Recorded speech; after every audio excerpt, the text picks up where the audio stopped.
cookout table, counter, where the cooker will be on. This is the back bit, which will go into the back wall. And then I've got the shapes of the old pallet bases, and eventually you'll have a shelf batten across there, support batten across there. These will be the bases when they're cut to length and then screwed into the pallet wood outside, the pallet wood decking. That's the first one. That's the middle one to match when the time comes.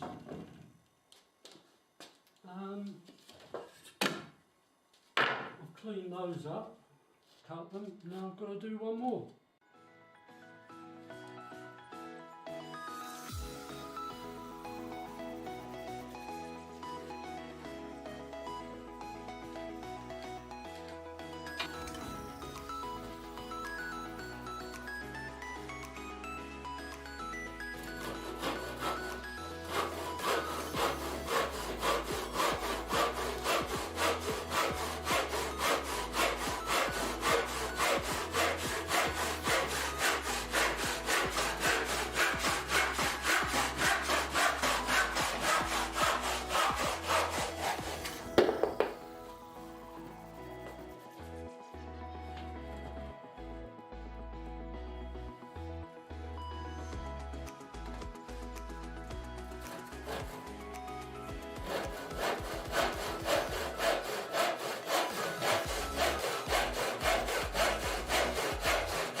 Now to start the clean up I use a shore form, very rough.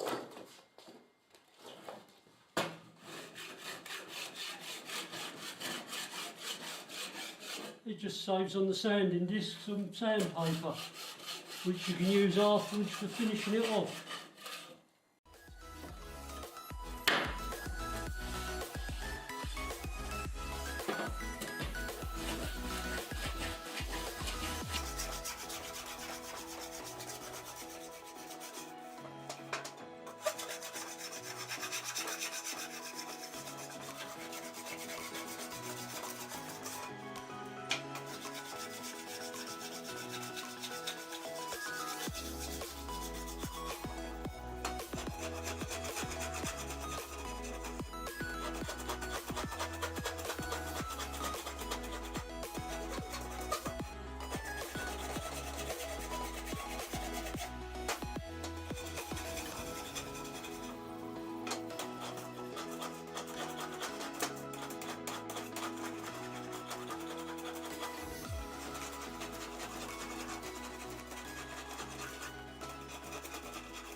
Here comes Pebbles.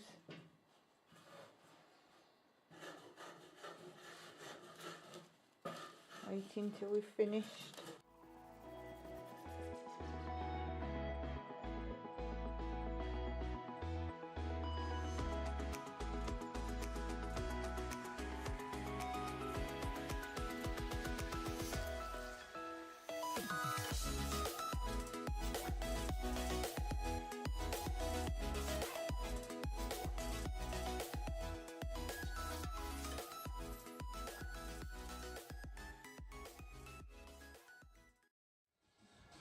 This is the cookout counter. It's now solid to the wall and to the floors.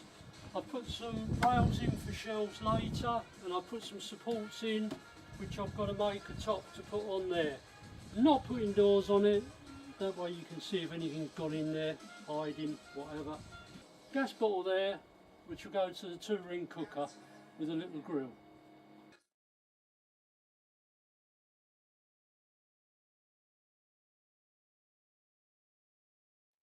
This is in place, all secure, all supports are in ready for the countertop to go on, which won't be that thick of wood, but it'll go on, and then we'll decide if we're going to tile it afterwards, all the way up to the wall.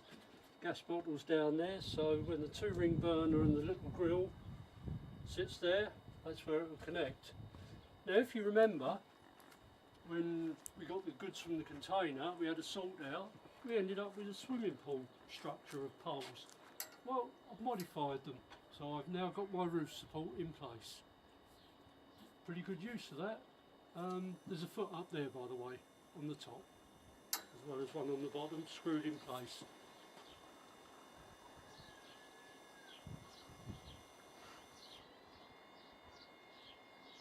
Right, now what we're doing, we're starting on the table.